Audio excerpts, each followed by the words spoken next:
یہ ہے پاکستان کا حالیہ منظر، سڑکیں جو پانی سے بہہ گئے، گھر جو ڈوب گئے، کھیت جو اجڑ گئے، اور وہ لوگ جو آج بھی کھلے آسمان تلے زندگی بسر کرنے پر مجبور ہے۔ مگر سوال یہ ہے کہ یہ سب کچھ کیوں ہوا؟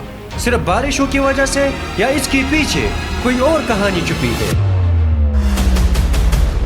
گزشتہ سالوں میں پاکستان نے ایسے سیلاب دیکھی جو صدیوں میں ایک بار آتا ہے۔ 2022 کے سیلاب میں تقریباً 30 کروڑ اور 30 لاکھ لوگ متاثر ہوئے۔ اس سیلاب میں 1700 سے زیادہ جانیں گئی اور 1/2 سے زیادہ علاقے پانی میں ڈوب گئے۔ کڑی فصلیں ختم ہو گئی، مال مویشی بہہ گئی اور معیشت کو تقریباً 30 ارب ڈالر کا نقصان ہوا۔ اور یہ سیلاب صرف پانی نہیں تھا بلکہ پوری قوم کی آزمائش تھی۔ مگر یہاں پر سوال یہ ہے کہ اتنی بڑی تباہی کیوں پیش آئی؟ سائنسدان کہتے ہیں کہ اس میں سب سے بڑی وجہ کلائمیٹ چینج ہے، اور پاکستان اس 10 ممالک میں شامل ہے جو کلائمیٹ چینج کا شکار ہے۔ ہمارے ہاں گرمی کی شدت سب سے زیادہ ہے، گلیشیئر بہت تیزی سے پگھل رہے ہیں اور بارشوں کا نظام بدل گیا ہے۔ پہلے جو بارش مہینوں میں ہوتی تھی اب وہ چند دنوں میں ہوتی ہے، اور اس کا نتیجہ یہ نکلتا ہے کہ سیلاب آتے ہیں۔ یہ صرف ہماری زمینوں اور ماحول کو نقصان نہیں پہنچا رہا بلکہ ہماری روزمرہ زندگی کو بدل رہا ہے۔ فصلیں تباہ ہونے کی وجہ سے کسانوں کی زندگی مشکل ہو گئی ہے،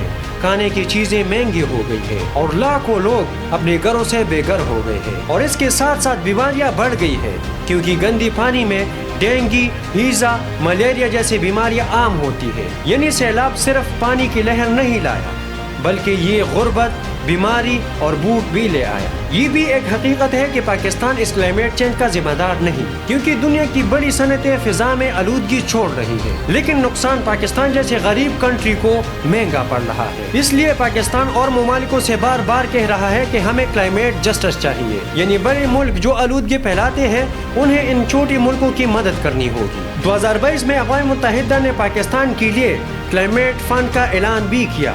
اب سوال یہ ہے کہ ہمیں کیا کرنا ہوگا، کیونکہ صرف دنیا پر انحصار کرنا کافی نہیں، ہمیں اپنے ملک میں بھی کچھ بدلنا ہوگا۔ بہتر ڈیم بنانے ہوں گے تاکہ بارش کا پانی محفوظ ہو سکے، بہتر شہروں کے منصوبہ بندی ہونی چاہیے تاکہ لوگ محفوظ ہو سکے، درخت زیادہ لگانے ہوں گے تاکہ گرمی کم ہو، اور سب سے بڑھ کر عوام کو یہ آگاہی دینی ہوگی کہ کلائمیٹ چینج صرف سائنسی مسئلہ نہیں بلکہ یہ ہماری زندگی اور مستقبل کا سوال ہے۔ خلاصتاً یہ کہ یہ زمین، پہاڑیں، یہ دریا سب ہمارے لیے ہے۔ اگر ہم نے قدرت کے ساتھ اس طرح جنگ جاری رکھی تو اس سے زیادہ شدت میں کلائمیٹ چینج کی طوفان آ سکتی ہے۔